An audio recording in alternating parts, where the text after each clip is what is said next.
And now we're going to stream to YouTube.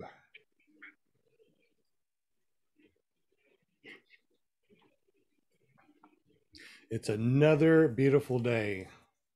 I mean, it was really gorgeous. Other than the wind that we had today, not really flyable, but you know, it was good enough. Looks like we're ready to come online here, and it looks like we are live. We are live, everyone. Hello and welcome to season 3, episode 127. We got Chad Conrad tonight.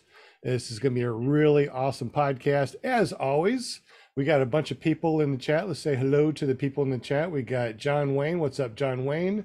Jim, Care PPG. We got Joshua Marsh, PPG.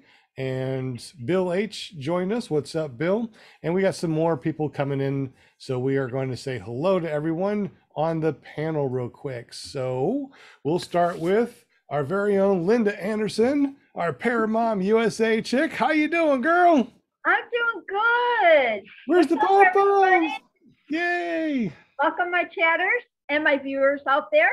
Love you bunches. You know, Monday night, this is the place to hang out.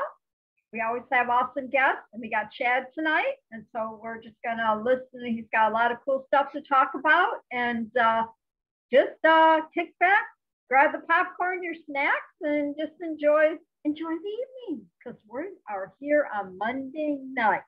That is so true. Always good to see you, Miss Linda. If you want to be on our show, make sure you go over to paramomusa.com. That forwards over to her Facebook page. Just PM her and say, hey, I want to be on clearproptv.com, paratalk.org, or just search for PPG Grandpa's Paramotor Podcast. That's right. Okay. Woohoo. Well, thank you, Linda. Yeah. We also got Will Fly from willflyppg.com. What's up, buddy, old pal? You're on mute. You're on mute. Damn. There we go. What's up, guys? It's good to be here. Yeah, been doing some flying lately. Feels good to get back in the air on a regular basis, something we haven't had the opportunity to do in the last few months. Well, at least 2 months. So, yeah. Has it been too windy or something, or what? The winds, yeah. The winds, exactly. But, yeah, I had a chance to fly a beautiful sod farm yesterday, and got to experience an older gentleman, and by older, I mean older than me, take his very first flight. And man, that's just an awesome experience. Never gets old. I totally agree. It never gets old. If we want to see your crazy flying shenanigans, how do we get up with you, bud? Just go to Will Fly on YouTube, or you can visit willflyppg.com. I love it. That's awesome. Well, thank you very much, Will. Will is going to be finding all the questions in the chat. So if you want to ask Chad a question tonight, just make sure you tag Will Fly, and he'll make sure that he sends all the questions to us so we know to ask Chad. We also got Jim from Canada. Maple syrup money, buddy. What's up, man? Things are going good. I got a beautiful flight planned for tomorrow morning. The winds are looking good, and plan to be up at around 4 so that I can get into the air for a 3 or 4 hour flight. Oh, really? 3 or 4 hours? That's going to be awesome. Yeah, it'll be my first that length, so we'll see how it goes. Awesome. So what are you up to as far as flights now? I'm at 137. And you'll be 138 tomorrow. That's awesome. And you also take care of us as far as paramotorcalendar.com and all of our stickers and stuff. You take care of us with that. I guess you are our sponsor. So tell us a little bit about your business and how we can get up with you if we want some decals or stickers or something like that. Well, if you'd like to get some printing done, you can connect with me through carepp.com or contact me by phone. Number and contact info is on there. And there's also a do-it-yourself printing site there, so you can take advantage of that. And where we set it up and we ship it out. So what's the DIY? .com. I know there's or .ca or something. Yeah, DIYprinting.ca. All right. Well, thank you very much, Jim. It's always good to have you on the panel, but it's not about you. It's not about me. It's about Chad. Chad is our guest tonight. He has an amazing story to tell. Chad Conrad, welcome to the show, buddy. Thanks a lot for having me. Absolutely. So you've been flying paramotor since 2018. That's really awesome. And you live in Canada. So could you tell us a little bit about yourself and how you got into paramotoring? So I live in southern Alberta in Lethbridge, which is about 2 hours drive from Calgary. I'm about an hour north of Montana border. Got into flying. So I used to fly RC planes, and I would watch videos, YouTube videos about it. And one day, one channel that I watched, it was called Flight Test, and their group of guys went down to Florida to do PPG training, and I'd never really seen it before, didn't know anything about it, but I thought it was really, really neat. My wife walked by the door as I was watching the video, and she says, "I'm surprised that's something that you wouldn't do." And to me, that sounded like, she was okay with it. Well, it sounded like permission to me. So I spent the next year or two watching videos online and found all the normal people that people find with PPG videos, and finally found a relatively local guy, Fly Guy Alberta, Jason Doutridge, and when he announced that he was going to be an instructor, I got in contact with him the next day and signed up for lessons with him.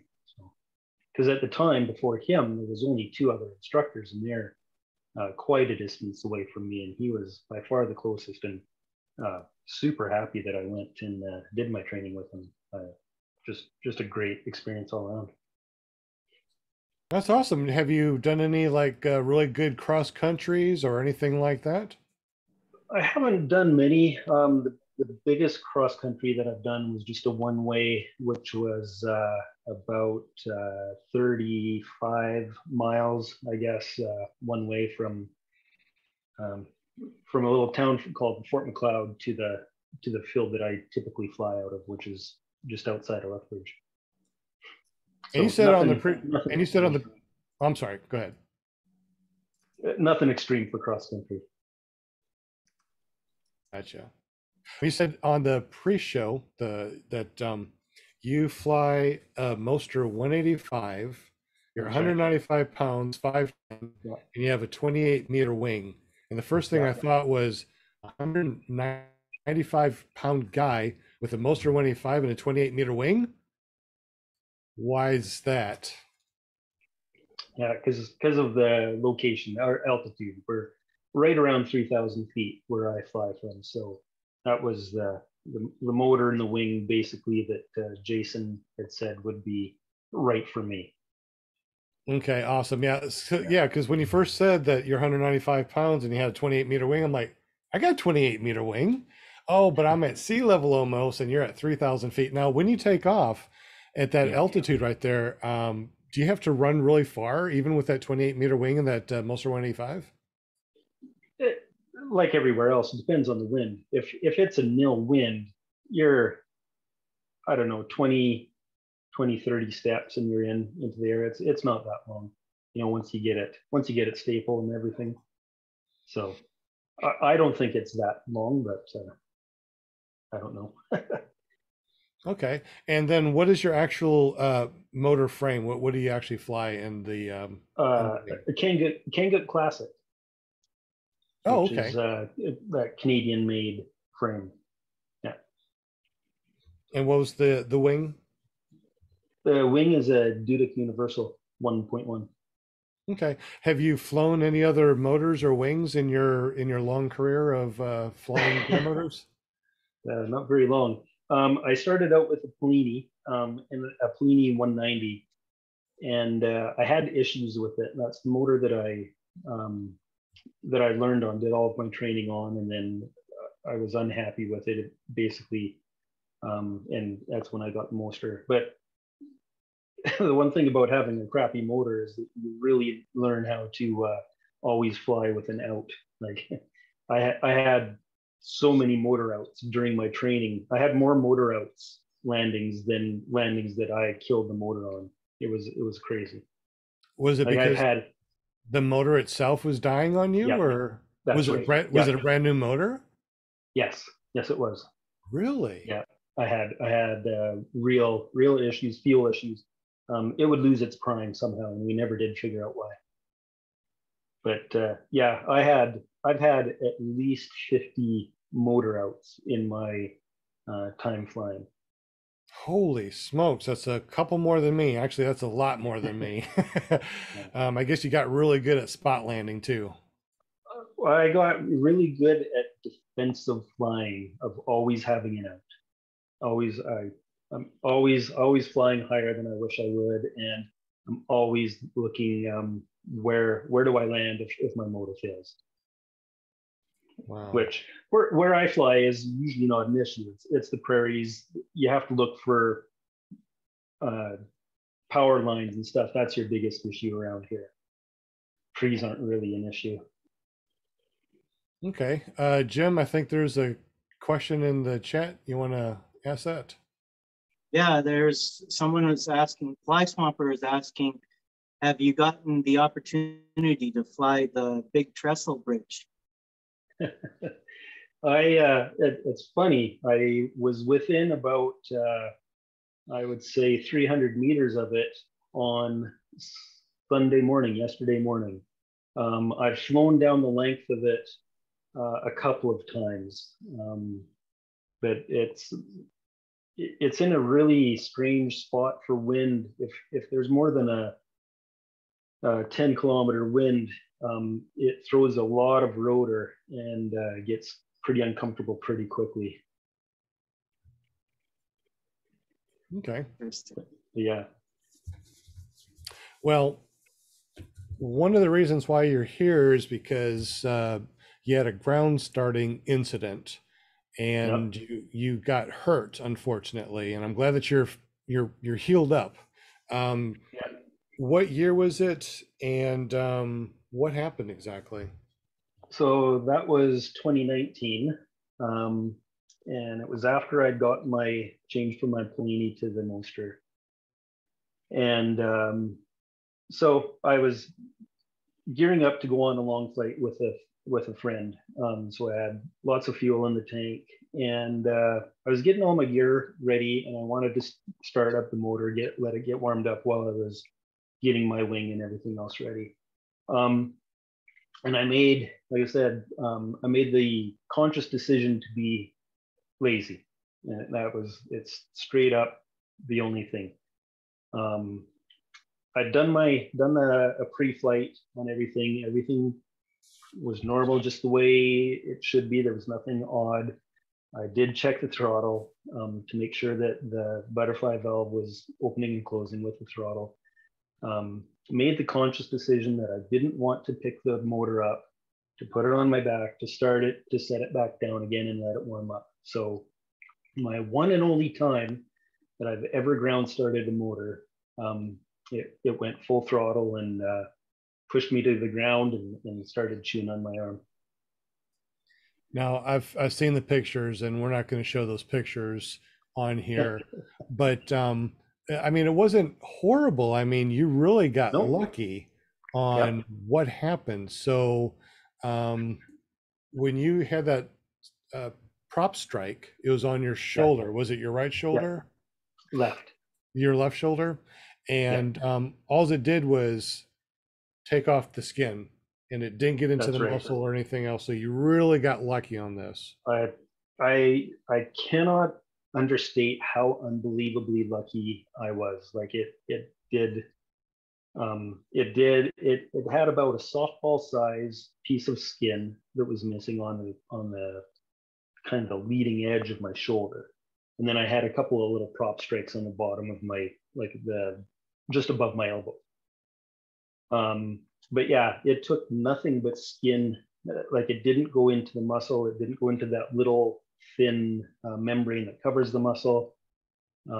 It was no surgery. I didn't have to get a skin graft, which I assumed when I first saw it that I was going to have to get a skin graft. But they let it heal for about a week, and a week or 2 weeks, I don't recall. I think it was about a week. And then the plastic surgeon just stitched it together, just stretched the muscle or the skin all together and put 8 or 10 stitches in it. And yeah. Were you wearing a helmet when you ground started? Yep. Gloves too? Was this cold at the time? No. It was a warm summer day. I don't recall. It was in July or August. So it was a warm summer evening. Yeah, I had my helmet on, and I most of the time start with my helmet on just for the ear protection, just for the sound reduction. But yeah, no, I had a hoodie on actually, and my wife. So it destroyed the left sleeve. It absolutely shredded it, and it put a little bit of a hole in the back of the shoulder as well. And I wear that hoodie now almost every time. I actually have it here. My wife made a patch for it. I don't know if you can read that. Yeah, it says on the back or on the rack. On the back or on the rack. And so that hoodie stays with me or flies with me most every flight. No, that is, I'm very happy that you are here and sharing your story. And the story is that, you've never ground started except for that one time. And that's when you made the decision that I just don't want to lift it up. I just don't want to lift it up. Yeah, that's exactly what it was. It was nothing but sheer laziness on my part. And the motor, like, it was relatively new. And it had always started on the first pull every time, like not an issue. And so I thought, okay, just this one time, I can't remember what I had, 14, 15 liters of fuel on it. I just didn't want to have to lift it up and put it on my back. And that was before, now I have a bench that I sit it on, so I don't have to lift it off the ground every time when I put it on. But yeah, it was just sheer laziness on my part that caused it. Well, once again, really glad that you're sharing this with us. Anybody in the super chat that wants to ask a question, please be mindful that he is sharing a very a story that he could definitely keep private, but he's allowing us to talk about this because he doesn't want this to happen to anybody else. Ground starting, if you remember, back in the day when we were all watching Tucker Got, he was ground starting. I mean, that was just a thing back then, ground starting, no big deal. But as time has gone by, we've noticed that ground starting is really dangerous. And there's only two places that we should start our motor, on the back and rack. And the one time that Chad decided not to, this tragedy happened. However, it's not something that is going to leave permanent scars. He can still use his arms and shoulders and everything. But I think the big question is, how much thrust was it? Did it feel like a train was pushing you down? Because I know everyone that I talked to always said, well, if I start on the ground, I know I can hold it back because I'm a big, strong man. So what kind of force pushed you down, and how quick did that happen? So yeah, it's hard to describe. It was very fast. Like it was over within a couple of seconds, as far as I can figure out. It seemed actually, thinking about it, that it took a really long time to happen, but it was over instantaneously. Like it that paradox of everything slowing down in slow motion, but nothing had happened in between. What it felt like, I can't really even describe it. It was just a force. It's not like being hit by something. It just pushed me down. It pushed me down on my back, and just with seemingly no effort. and all I was trying to do was kill the motor and try to stay away from it, try to keep my hands out of the prop's path. Because immediately when it started pushing me down, I could feel my shoulder burning from it hitting my shoulder and taking the skin off there. So people, I've heard it a lot of times from people that have said, yeah, I'd be able to hold it back. And maybe they can, but I don't think so, because I'm not a little guy, and it pushed me down like I was barely there. Joshua Marsh, PPG, said loves the hoodie, and Fly Swamper said, "Oh, did Fly Swamper say it to Jim?" He said, "Assuming he'll get to it, but what caused the runaway on the throttle? Do you know what happened?" No, and your suggestion is probably the most valid, because I did a full pre-flight inspection of the frame. Everything seemed normal. Everything operated like it should, and 100% I know for a fact that I checked the throttle. What was it in my hand when I started it? Yes. My hand was up against the back of the frame when I started it, and so could I have done it to myself? Pulled the throttle in as I was holding the frame, and that's likely what happened. I don't know. I can't remember, but that's almost for sure years of thinking about what could have happened. But that seems to be the only plausible explanation, is that I did it to myself. I did it through being lazy, and also by gripping the throttle when I pulled the starter. Okay. We're not going to show the actual injury, the pictures that you posted earlier. But James did ask if we could see it now that it's healed. So if you feel comfortable showing it, great. If not, don't worry about it. I don't want Sure thing. So I've got, not sure if you can see, but there's 3 strikes down here, and then there's that there. Nothing a good tattoo can't cover. Chad, You know, I have thought about covering it with a paramotor tattoo. There you go. A nice prop, right? Yeah. Were you going to say some other something, people Jim? were asking, but yeah, some other people were asking what type of prop it was. It was a carbon fiber prop. And it was. You said that you were finding pieces of it for how long? I still have pieces of carbon fiber come up. I just had one come up the other day, actually. What do you mean come up? They will. My shoulder is very itchy, and I'm assuming from the pieces of carbon fiber that are making their way out of my injury out to the surface of my skin. Because occasionally a piece will come up. And that's after, like a nurse one time when I was getting my dressings, I had to get dressing changed every day and then every other day later. But there was one nurse that spent about 45 minutes or so picking little tiny pieces of carbon fiber out of my wound. She had to have picked more than 30 or 40 little tiny black specks out of there. And that's what I get now, is just these little tiny black specks. Did you say it was a helix or an E-prop? It was a good question. It was the prop that came with it. It had to have been the Polini has the helix ones, don't they? That they come with if you order one from them. Okay. I think I honestly don't know because it was the first carbon fiber prop that I had with that motor that came with the motor. Did you keep it as a souvenir?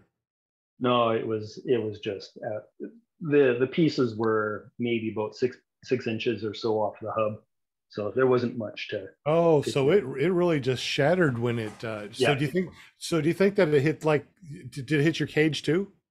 Yeah, So definitely hit the cage. so do you think that a majority of it was, hit the cage and then you just got a little bit on your shoulder, or do you think that that was like? I don't know. Okay. Yeah, I couldn't say. Okay. Jim, any questions in the super chat? Well, Tony, he made a statement. He says you don't want to cover your scars with tattoos because your scar is your tattoo. Yeah. That's your story. Yeah? Fair That makes sense comment. to me. Yeah. And then another fly swamper mentioned again too that a person might think they can hold back a paramotor, but if it goes full, it's going to rotate on you, spin, and it's going to get you. Yeah. Yeah, you'd have to be a big, strong person to be able to hold it back.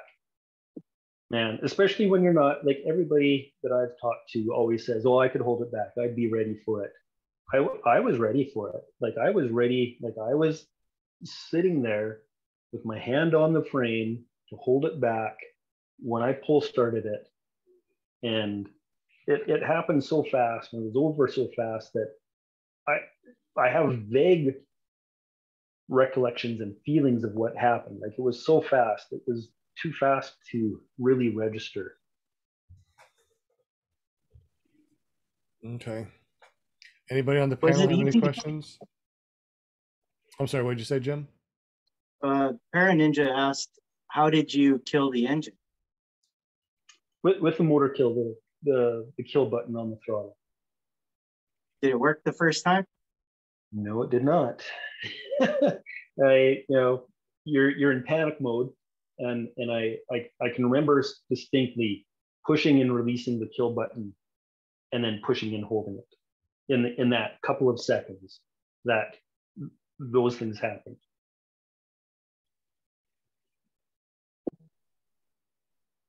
Pretty crazy. Looks like we got Yeah. some. Looks like we got more questions. Looks like Travis said, "How long did it take after the injury before you got back in the air again?" About, I'm gonna say it was 4 weeks or maybe 5. As soon as I could raise my shoulder or raise my hand above my head and not have the injury burn, at that point I was in the air.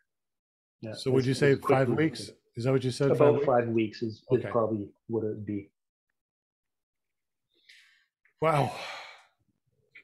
Having a panic attack just thinking about it. Well, so now you travel with an assistant now, don't you? To fly-ins, I do. Yeah, it's yeah. My wife's a rock star. Man, I couldn't have trained for flying. I couldn't do the flying I do, and I couldn't go to the fly-ins that I do without her support. She came to the fly-in where I met Jim, and yeah, she helped carry gear out to the LZ. She was, I don't know, she's just all-around rock star. That's all I can say. it's hard to find those all-around rock star wives that help you with paramotoring. It's really difficult to find that. She's pretty awesome. It is awesome, and she's still letting you fly even after the injury. She's trying to convince me to get my instructor certification so we can go tandem. Ah, Wow, cool. there you go. Yeah, she actually got to ride tandem up in the fly-in on the May long weekend up in Innisfail, and she quite enjoyed it. She doesn't want to fly, she doesn't want to get the controls, but she likes being up in the air flying. So yeah, up here, I'm sure you have to be an instructor, or you both have to be pilots to go fly tandem. So yeah, down here we have to get a tandem exemption. We can't even take another pilot up. So right. That's pretty nice that you're able to take up another pilot without a tandem exemption, though. I wish that we had that freedom over here. That would be pretty cool. Yeah, I think that's the way it is. Jim may know more than I do. Yeah, that's correct. But Okay. if they're a pilot, then yeah, student pilot you can take up, I believe. Right. Yeah. All right. Well, you know that we've been talking for about 30 minutes. I mean, it just went by like that. Unbelievable. Your Yes. story is just wow. Once again, very happy and thankful that you're okay. It was not a horrible injury that could have, uh, dismembered you or caused Yep. death. Whew. Um, and only that one first time that you ground started, this happened. Yeah. And like I say, I've seen people ground start. I knew what the risk was. Like I knew, I was aware of what could happen, and I'd seen pictures of what had happened to people, and still decided to do it anyway. So yeah, I just and I just want people to be aware of the risk, be able to point to somebody to say, look what happened to that guy. Let's not do that. He was lucky. I might not be so lucky. I've seen a lot of videos, unfortunately, popping up here and there about people ground starting. And I know a lot of people are like, it's not going to happen to me. Yeah. I'm sure Yep. I'm sure you always thought that too. It's never going to happen to me. I'm just going to do this one time. Yep.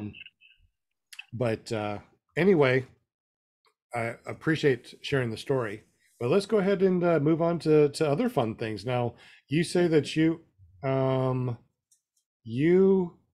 have flown every single free moment that you get to fly since you started flying in 2018. Pretty much. Pretty much. And, Yeah. and We what don't. I don't. and what does that We mean? don't What get does brought that up. mean? You get up early in the morning and go fly? You fly midday? Tell us how Oh you. yeah, no. So I fly when the weather is conducive to flying. I don't have the skills or knowledge base to fly midday. So I fly early morning, late evening. The 3 hours after and the 3 hours before. And we get a lot of wind. We get high winds here, and so like I get a lot fewer days of flyable weather than people do within, like, say 100 kilometers of here. Where I live in a really bad part of the world to fly paramotor. About how many hours do you think you, on average, fly a week? Oh, a week Yeah. on average, one or two. Some weeks, like this weekend, I flew for 4 hours, but there's some months that I don't fly. Oh, okay. So, what is your cold tolerance when it comes to what is the coldest that you've flown, and what's the coldest that you would fly in from now on? So the coldest I've flown is -10 Celsius, which is about would be 15 Fahrenheit ish, somewhere in that range. 32 minus, yeah, about 10 to 15 Fahrenheit, somewhere in that range. That's the coldest I've flown in. The coldest I'll fly in now is probably -5 Celsius. So about 20, I guess. Is that 20 Fahrenheit? And those are short Freezing. flights, That's man. still cold. That's ridiculously cold. I know people It right now is. that are listening that live in Florida are like -5 degrees. It, I don't even like to fly in anything, below 60 degrees Fahrenheit, there's let alone minus there, something. there's a guy. He lives right around Calgary, and I know he's flown in -20 Celsius. So I'm not sure what that is in Fahrenheit. -5 or so, somewhere in that range. I'm not sure. That's But just he'll fly in. He flies. He learned how to fly the year after I did. He probably has 3 times as many hours in the year than I do. He flies all the time. It doesn't matter. there's nothing wrong with flying all the time. I'm the same way. I No. fly every morning, noon, and night that weather permits. and I love it. I can burn some serious gas when flying, that's for sure. Yeah. Any questions on the panel? Yeah, Fly Swamper was wondering what do you do for gloves, Chad? So I have got heated gloves, electric gloves. They're heat in motion gloves. I think that they're built in Calgary. And for a jacket, I use a Milwaukee heated jacket as well. And I actually have heated boots also. So it's you got to use the technology when it's there. Are your boots heated, or is it the insole that's heated? It's a heated boot. It's they're actually a work boot that have batteries built, or batteries that remove from them, plug them in, and yeah, they're great boots. They're absolutely incredible. Cool. Yeah. Got another question from Jason Renaud. He was wondering, what's the hottest temperature you've flown in? Oh, I would say like close to 30, maybe a bit above 30 Celsius. So I'm not sure where that works out to, about 90-ish. Is that where it is? 86. I can't. 86. Yeah, it wouldn't be much hotter than that. It doesn't really get much hotter than that in the evening, like when we're gonna go fly. So Yeah, we had some really high temperatures over here and horrible heat indexes like 110 degrees, and it was just miserable. It was so hot that I didn't want to even try to take off and fly. It was just like, it's too hot. It's just too hot to even, it's too hot to fly. Even though I know that I could get up in the air and get up to about, 2,000-3,000 feet and go, oh, air conditioner. But man, it's just hot. Any questions on the panel? Will, did you have any questions? No questions, but Okay. I got to say that, well, yeah, I guess I do have a question. How many flights roughly did you have when this happened? Good question. I would have had easily less than 100. More than 60. Because it was the summer after I'd finished my training, and we have to have 30 flights to get your license in Canada. And so obviously I had 30. And it was midway through the next summer. So yeah, probably 60 to 75 flights, somewhere in that range. Okay. And so you were like, how long did the whole thing take? The whole accident? It, like from pulling on the cord to getting the motor stopped was no more than a few seconds. Few seconds. So a few seconds made a major difference in your life, didn't it? Well, and I'm not judging in any way, because I'll bet you that just about every paramotor pilot out there has been tempted at one time or the other to ground start, myself included. And so, I've been there, and I think it's something, and I applaud you for coming on the show and sharing your experience, because I think it's something that all paramotor pilots need a refresher on. That one time where you're thinking, I can get away with it, I don't want to, whatever. And it could make a major difference in someone's life. So, hey, thank you for coming on the show and talking about it. I appreciate it. Yeah, I really appreciate it too. Ever since you told me about your story, I have not done a ground starting since, and I haven't worried about that board. And it's not that hard. I actually do the ground start. I start it and I stay on my knees and my hands when I start it, and then I get up after, just in case I have to put it down and go and reprime. Sure. Yeah. Yeah, like I said earlier, I know exactly how lucky I am to have gotten off with a story, and it hasn't changed. I haven't lost function or or strength or anything. Like I'm so lucky to be able to tell the story, and still be able to fly. Absolutely. So, how do you normally start your motor? Do you have a rack that you start on, or do you put on your back and start it? How do you do it normally? Normally now, like I take my motor out in the trailer. I have a small cargo trailer, and I call it a drywaller's bench. It's a folding aluminum bench that I keep, and I throw that out onto the ground. Take my paramotor, set it on that, do my pre-flight and everything.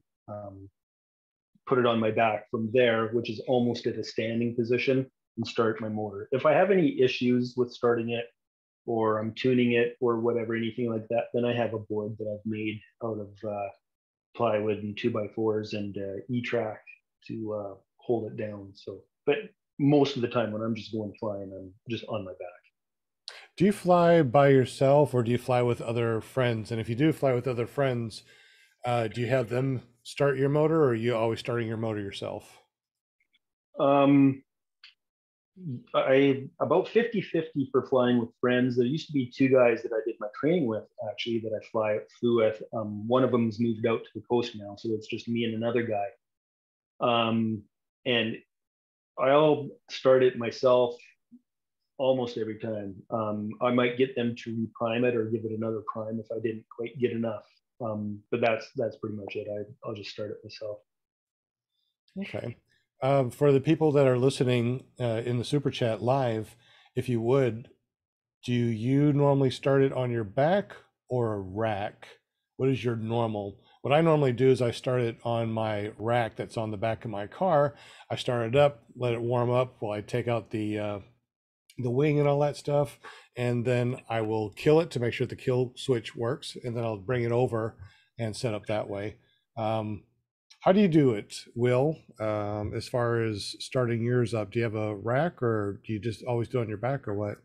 I do it on my back because I don't have a rack for the power to fly. I did for the Atom 8 for the Parajet. So then I did start it on the rack, and super convenient. So I'm going to get another one made just for that reason, because it can be a bear to start a Moster when it doesn't want to start, you know. Yeah, I know with that. Those Atom 80s, man, one time it could sit in your garage for a year, and you could just go blap one time and it's going to start up. It's incredible. I love it.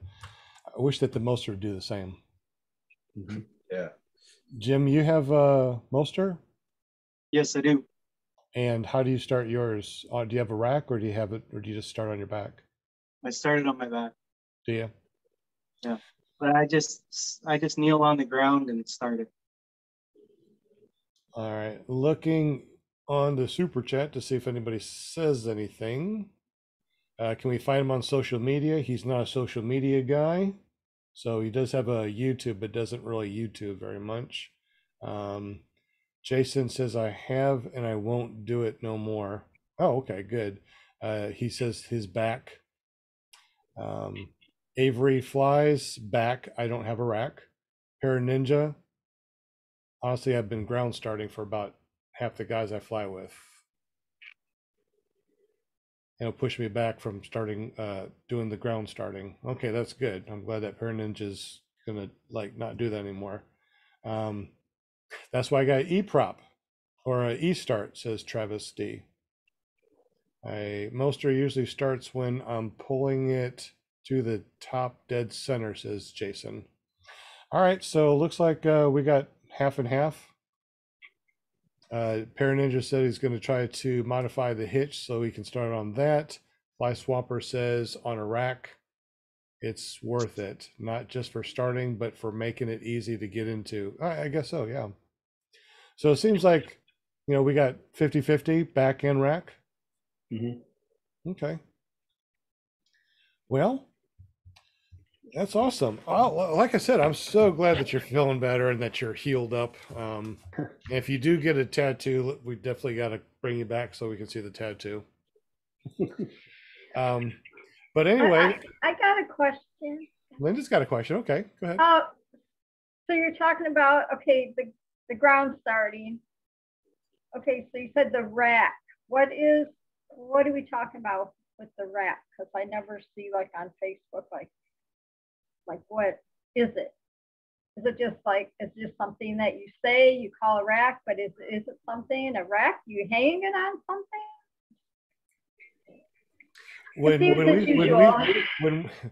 Well, just for everybody, so Linda does not fly. She is our PR girl, but she's also here because she doesn't know all the things that we know, and she is the newbie that helps us, explain things that we think that everybody knows. So obviously, people don't know back or rack. Okay, the back is when you put on your shoulders and you start it on your back. A rack is anything that we can bolt or tie down the motor to and start it that's not on a person.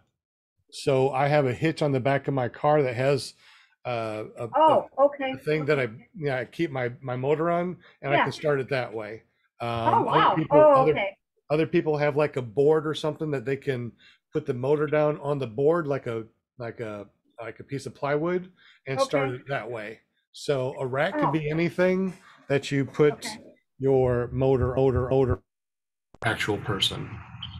So some people prefer to start it on the rack as to starting it while it's on their back, right? Is that what you're saying? I think that the reason why it's easier to start on the rack is because on your back, it's heavy. Even the lightest ones are heavy.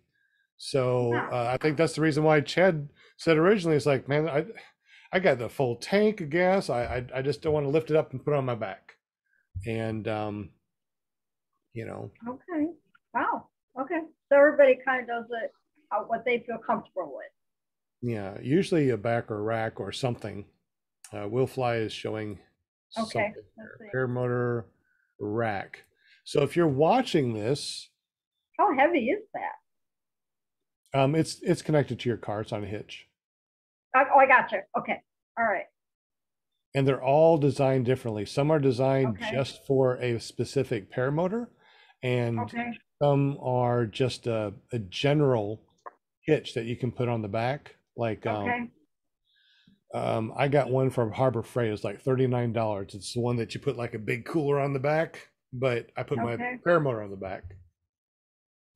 So you got it hanging there on that rack, and then you decide, well, I'm ready to fly. So you start it up, and then you just throw it on your back? Now, usually we'll put it on the rack to warm up. Oh. That way, when we put it on our back, it's usually a quick one pull, and then the paramotor will start. But you turn it off, you warm it up, you turn it off, then you put it on your back, and then, right? Okay. Yeah. I was just trying to picture all this. I'm like, so, because I could go, you start it up and then you just pull it off the rack and throw it on your back. And I'm like, well, that can't be safe. And thank you very much, Linda, for asking that question, because, we've been doing this. This is our third season, our third year of doing this podcast. Yeah. And after a while, we kind of think that everybody has our knowledge, and we forget that, the simplest things like rack, maybe someone that doesn't fly doesn't know what it is. So thank you, Linda. We definitely appreciate you being on the panel. Oh, good. No, I learn every time, every show I learn something, something different. And I didn't really know about, because people don't really talk about too much the rack, using the rack. So now I know, what that's about. So even though I did get my first tandem, so, so I did actually fly, Grandpa. Yes, you did. But I don't fly like you guys, but I did, do my first tandem. So I feel like I flew. I mean, I was up there, We are very proud of you. Yes, we are very proud of you. Can't wait for you to go up again. I know. Soon. Yeah. Soon. I'm sure it will happen. But yes, thank you. So Chad, let's say that you're out at a fly-in or something and you see somebody ground starting. Would you go up to them and say, yo, let me tell you a story? I guess it depends. I guess whether I have a rapport with a person or not. Usually, I think that I wouldn't go one on one and just say, "Hey, no, that's not a great idea." I would say it more of in a group setting of, "This is what happened to me. Take it as you want it." It makes me cringe though. I see people ground starting in it. I have to turn away, honestly, because it just, all I can see is that thing coming at me. And I just don't want it to happen to anyone else, and I definitely don't want to be there if it happens to someone else. It's yeah. Yeah. So to answer the question, I probably wouldn't do it as they're doing it. I understand. It's difficult to do that, to talk to anybody that you don't know. So I totally understand. But you were alone at the time? No, you had a group of people that you're going to go on an XC with. Yeah, my buddy, one of the guy that moved out to the West Coast, he was with me, and I remember it's funny. I hadn't really thought about it. When I have a flash of when I'm going down, I can see him coming at me and then pausing because he knows that there's nothing he can do. And he was on the backside of my paramotor when it happened. And I can see him starting towards me and then stopping because obviously there's absolutely nothing he could have done except for get himself hurt as well. Exactly. And the thing is too, ground starting, it's not just you could hurt, it's somebody around you that you can hurt. Sure. I haven't really been in the sport very long, but I've met with a lot of people that got hurt or was in the vicinity of somebody ground starting that got hurt. Even a story of somebody getting their brand new paramotor. They were like, "Oh, this is really cool." They haven't gone to training yet. They started it up, went full throttle. Didn't hurt that person, but it did hurt another person and got the other person. So, you may walk away unscathed, but your friend could, be walking away with a big cut or something. So it's not just you got to think about, it's other people. And I suppose if you're out there all by yourself, there is a way of starting it, ground starting, that's safe or safer. And that's if you have a clutch, you can wrap something around your frame and the clutch and your prop. If you land out someplace and you can't get the darn thing started, there are safety ways to do it. So I always bring a little strap that is in my little case. So in case I do land out and I can't start it on my back, I can safely start it if I do land out. So thank goodness I haven't landed out and needed to do that, because that still scares me. We're about 5 minutes or so, 7 minutes of 8 o'clock.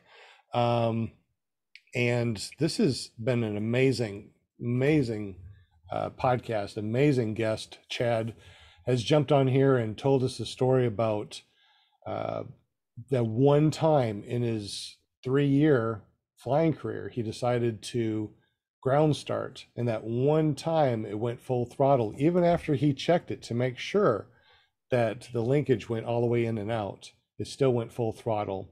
It got his left shoulder. He was out of flying for about 5 months, but now he's flying again. And he's jumped on the show to let everybody know that, this is my story. And he wants to make sure that you guys, hear the story and don't ground start. I know I'm like, just, I can feel it. I can see it in my mind. I saw the pictures of it again and I'm like, wow, this is, even if I thought about ground starting, I'll think of Chad in this interview and I'll be like, nope, ain't gonna do it. Let's see, let's talk about your annual fly-in. Does that sound good? Yeah, sure. So tell us about your fly-in and what that's all about. So I fly at it used to be a private airstrip, and now it's a RC club actually. And I found it by flying over it, and I decided I had to go talk to whoever was the landowner to see if I could get permission to fly out of it. And so I've been flying out of it. That's where my accident happened, as a matter of fact.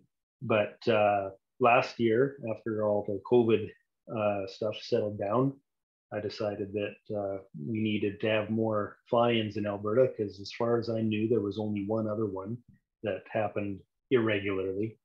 So I thought people needed to come down to my field and find out about it because it's almost like a golf course. The grass is just absolutely perfect. Like it's crazy how good it is.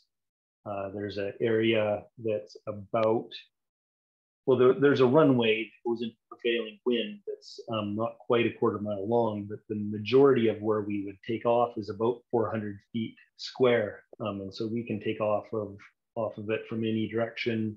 And there's almost no buildings or any. There's one clubhouse kind of building there, but other than that, there's no places for rotor to start or anything. There's no power lines nearby. There's no trees nearby. It's just absolutely perfect place. And so I just wanted the people that were, could come to fly at my field and go take the sights of my area. And so yeah, last year was the first one. We're putting it on again this year. It's a Labor Day weekend, which is the first weekend of September. It's called the Bridge City Fly-In because we're just right outside of Lethbridge. I've got a quick question. And this was the first. This was the first year. Last year. This was the first year. Last this was year, the first year. Correct. And this is gonna be the second annual in September. That's right. Okay. Sorry, Jim. Go ahead, bud. I had a question about the Bridge City. I just happen to live right next to Bridge City, Saskatoon, and so I was wondering why Lethbridge is considered a bridge city. Well, there's the high level bridge, which is what everybody thinks that got the name from, but that had nothing to do with the name. It's somebody's last name. It was important back in the late 1800s or whatever. Their name was Lethbridge. So there is a high level bridge and the city's named Lethbridge, but yeah, it has nothing to do with the fact. Okay. But it is it's a trestle bridge, and it's supposedly the highest, longest bridge of its sort. And I don't know how high it is. I think it's about 300 feet high, and it's just over a mile long. So that would be an interesting flight down that. Yeah, it's pretty cool. I want to go through that bridge so badly, but the weather is never conducive. It's always turbulent down there. Cool. All right. It's about 8 o'clock, and I know Will Fly said that he needs to leave about 8 o'clock, so we're gonna send Mr. Will Fly off, and hopefully he can go and get some flying in. Yeah. No? No, a little too late for that. Bummer. Well, so happy that you joined us tonight, and thanks again, Will. I mean, honestly, I wouldn't be able to do this without you guys helping me out, because I can't, look at the chat, do this, the interview, and everything else. So Will and Jim, Linda, you guys really helped me out a lot, and thank you so much. You're welcome. You bet. And Chad, it was real nice meeting you, and thank you again for coming on. You bet. Thank you. Nice to meet you as well, Will. Right on. Good night, everybody. Thanks, Good night, Will. Mr. Will. Have a good one, bud. You too. So, Chad, any for your flying that's coming up, if Americans want to come up and we don't, we can't fly there and just hang out with you, how do we get to your flying just to hang out with you? Excellent question. I've posted on Facebook on Paramotor Alberta and Paramotor Canada in the coordinates, and I think the coordinates, and there's a screen grab of Google Maps of the exact location. So it's most people don't know where Lethbridge is. People don't even know where Alberta is in the States. It's western Canada, just north of the Alberta border and the Montana border. And it's about an hour's drive north of what the heck's the name of the Cut Bank? Cut Bank is the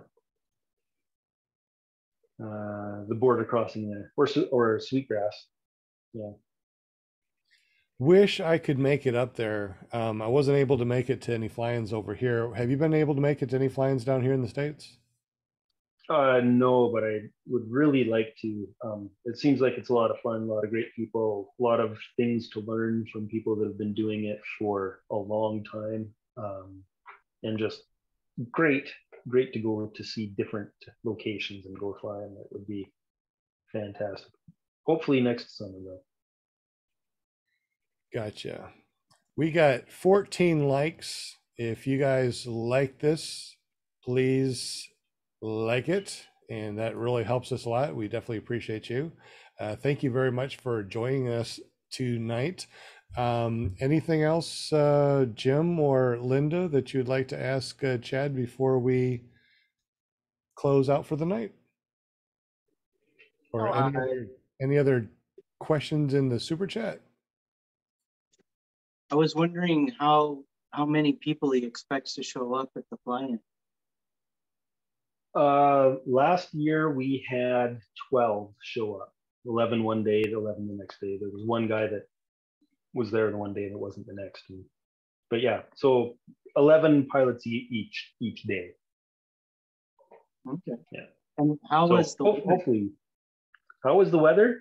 Out of the 3 days we had, the day before it started officially was the Unicorn Day. There was fog in the river valley and not a breath of wind. And it would have been awesome to have everybody fly that day, but nobody was there. We had 2 really good sessions of flying, and then one session some guys went up and flew in vertical loops. They were going into the wind and going up and flying backwards and coming back down and flying into the wind. It was pretty entertaining. Yeah, we had a been crazy. We had a question in the chat, said something about how does one go from the US to Canada to a fly-in? If you go to Canada for a fly-in, you're just going to be hanging out because we can't fly there, unfortunately. So we can't fly in Canada. There are some ways of doing it, but we'd have to get our student pilot's license? Yeah, I think you'd have to get an instructor to sign off on students. So yeah, unfortunately. So we could. It's possible. Okay, probably. But going to a fly-in is not about flying. It's about hanging out with the people.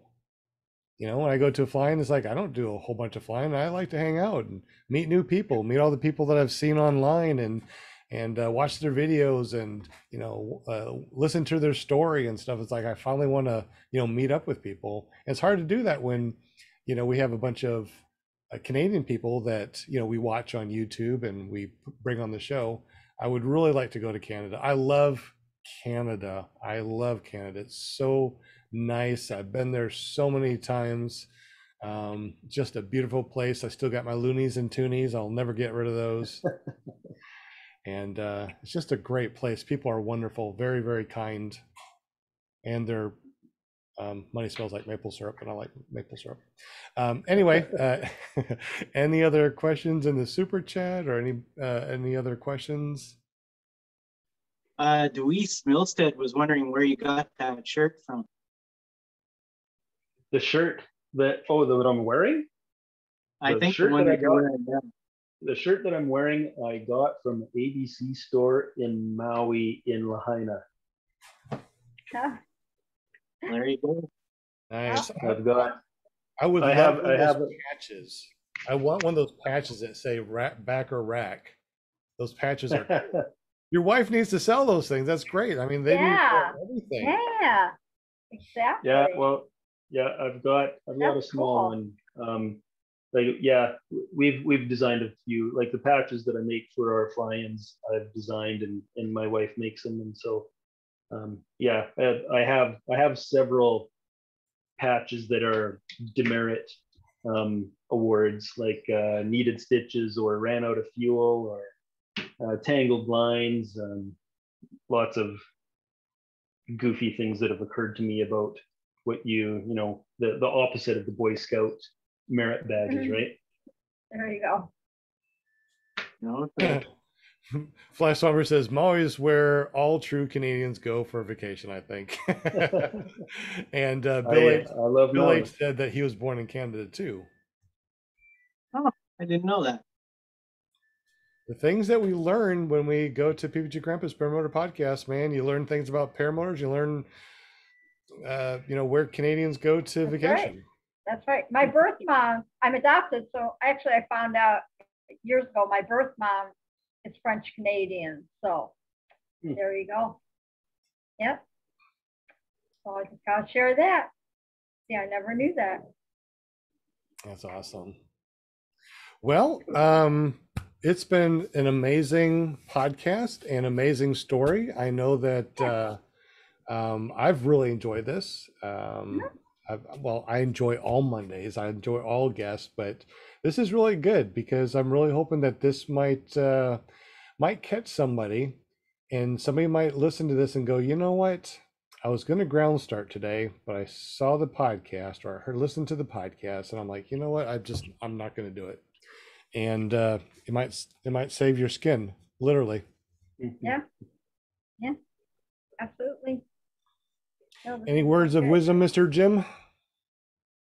I'm all out. All right. Well, it is summertime, and I know that everybody wants to either go fly or hang with the family. And I got a full living room of people that are waiting for me to come over there. So I'd love to be able to hang out and chat for hours upon hours, but I won't be able to make it tonight. So, Chad, it's been so wonderful. Thank you, sir, so much for coming on the show, and thank you so much for sharing your story, buddy. Thanks for having me. I'm happy to do it anytime. Absolutely. We definitely Thank you, appreciate Chad. you. Appreciate you. Be safe out there. Try to. Definitely. So what we normally do is we normally go through the panel and we say goodbye to everybody, and we'll go ahead and start with Mr. Jim. Tell us a little bit about your printing company and how we can get up with you, sir. Yeah, if I can help you out with any printing, I just check in with carepp.com and I'll help you out any way I can. And something that I wanted to mention was Harry Ninja. He made a comment in the chat here. He says that this podcast is the push that he needed. And I'm assuming that that is to start on the rack or on the back. That's awesome. Good. Very happy. And if you want to find out about my paramotor shenanigans, then that's careppg.com. That's awesome. Hey, now we're running a thing as far as the paramotorcalendar.com, right? So can you tell us a little bit about that? How do we upload and where do we go? Go to paramotorcalendar.com and you can upload pictures your favorite pictures of paramotoring. Make sure they're yours, and you can put them on there. And then after a little while, once we have a few there, we probably in a month will start voting on who's going to get to be in the calendar. Ooh, I like that. So you can go to ppgzone.com, sign up for a free account because that's where you have to upload. Even though paramotorcalendar.com forwards there, you still need to have a free account. Upload your best paramotor pictures. Make sure they're yours. You have to have the right to upload them because we're going to print them and we're going to give them away. And I think that PPG Zone also sells them, and Jim will probably sell them too from Canada. Yes? Even though your company's in Canada, Jim, if we're over here in the States, we can still order stuff from you and you can still ship to us. You betcha. No problem. There you go. That's awesome. And if we just want to do it ourselves, a DIY type of thing, you have a website for that too, yes? Yep, DIYprinting.ca, and you can do your own designs. You can set the whole thing up and you hit submit and pay, and it'll get sent out to you. Awesome. Oh, that's awesome. Thank you so much, Jim, for helping us out. I see Linda, Paramount USA, has a calendar from I have mine. our last From, Paramotor calendar. Yeah. And I'm looking forward to getting the one for next year, because this is where this is I'm old school. So this is where I put all my guests on the calendar. So then when Sean says, who we got next week? Then I go, oh, we have. That's it. Awesome. I'm not the one like, okay, I put everything on my phone. I like these calendars on my front. Yes. And so, yeah, I have I'll get this one and then I'll order something else and I'll have like 3 calendars going on because you got to keep track of everything. So, there you go. So everybody, make sure you get your new calendars for next year from this guy because they're pretty awesome. I'm looking forward to seeing all those pictures that are going to come on from all my flyers out there and everything. So. And I think that paramotorcalendar.com is actually forwarding over to the old one. I got to switch that over. So until then, just go to ppgzone.com. It's right on the front page on ppgzone.com. ppgzone.com. It sounds like a souvenir because how cool he did the back.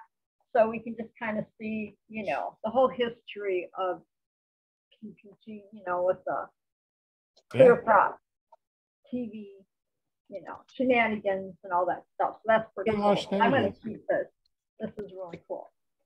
But if you want to catch me on Thursday night, you'll see me on the chat or sometimes in the Zoom. If I behave, Robert lets me come on the Zoom, But it's paraglidingtalk.com on Thursday nights with your host, Robert Michaels. So we talk paragliding and sometimes paramotors. You never know what guest is going to show up. I can't even tell you right now because I never know. But it's super fun. Sometimes it's open topic night. You never know. So come out and join us on Thursday nights with Robert Michaels, paraglidingtalk.com. Well, who's this Robert Michaels guy to you? Do you know this guy? Oh, I know. I like when you ask me. I always wait for you to ask me that, Grandpa. Yes. That's my son. That's my number 1 son. And then, of course, I have my number 2 son here in Michigan. But I have my number 1 son in San Diego. So, yes. I wonder if Robert knows what type of awesome PR chick you are for us and all the you get and all the things you do. I tell you, he needs to hire you because he knows, things. I'm like, well, I am the PR because sometimes I have to, message him on Thursday. Is there a show? And sometimes they'll say, no, not tonight, blah, blah, blah, that kind of thing. And then I have to step in and do what I have to do, Oh my goodness. That's why. Yeah. I wish I was on the payroll, but I'm the PR. I wish I had a payroll that I could pay you and Jim and everybody that comes on here. I really wish I could afford that. So honestly, I've been playing the lottery. So maybe one of these days I'll get paid and I'll pay you guys. So until then, I love it though. Between this show on Thursday and then I follow the other shows during the week, and it's so fun. And I thank all of you for following everybody's show during the week. I thank you for being here tonight, my chatters, my viewers. We totally appreciate you. Definitely do. I want to give a shout out, as I do on Monday nights. So know that they are appreciated. Absolutely. Well, thank you, Miss Linda. You're awesome. Thank you, Jim. We appreciate you. Will Fly from Will Fly PPG helped out today. We definitely appreciate him. And our guest tonight, Chad Conrad. He had an amazing story about a prop strike And we had some comments in the super chat that said, I don't think I'm going to ground start anymore. So this helped at least one person. So Yeah. we appreciate you, Yeah. Chad, for coming on here and sharing your story, helping at least one person right now. But who knows? This could be a whole chain of events that you could be helping hundreds of people. Yep. So. That's what the show's about. Absolutely. I'll help out each other. All right. Well, once again, Chad, thank you so much for joining us. You don't have any social media that you that you share to? No. You're really old school. You got a MySpace. Gotcha. No. Wow, that goes way back. I think I still got a MySpace, but I haven't logged into it in like 20 years. So probably. Who knows? I don't know. I don't know if I would do that. Computer would probably crash. I know if I tried to find it, it'd be like, yeah, not going to happen. So that's so funny. All right. Thank you again, Chad. If you guys stay here for just a moment, we're going to kill the live streams and all that stuff. We're going to talk for a couple of minutes privately, and then we're going to go nighty-night because, you know, I'm an old grandpa. You know, this doesn't come naturally. I got to get lots of sleep. All right, guys. Well, thank you very much for joining us tonight. You're watching PPG Grandpa's Paramotor Podcast, clearproptv.com, paratalk.org. You can find us on your favorite podcasting apps. Just search for PPG Grandpa's Paramotor Podcast, and we are everywhere, including Amazon. If you want to go to Amazon, you type in PPG Grandpa's Paramotor Podcast, boom, guess what? We pop up. And even Prime Music. Who would have thunk?